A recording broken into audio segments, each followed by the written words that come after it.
صوت يعني صوت بيولد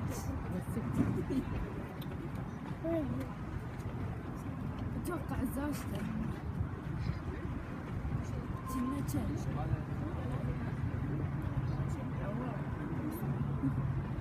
شوف الصور لها بتشوف تصور لها كثير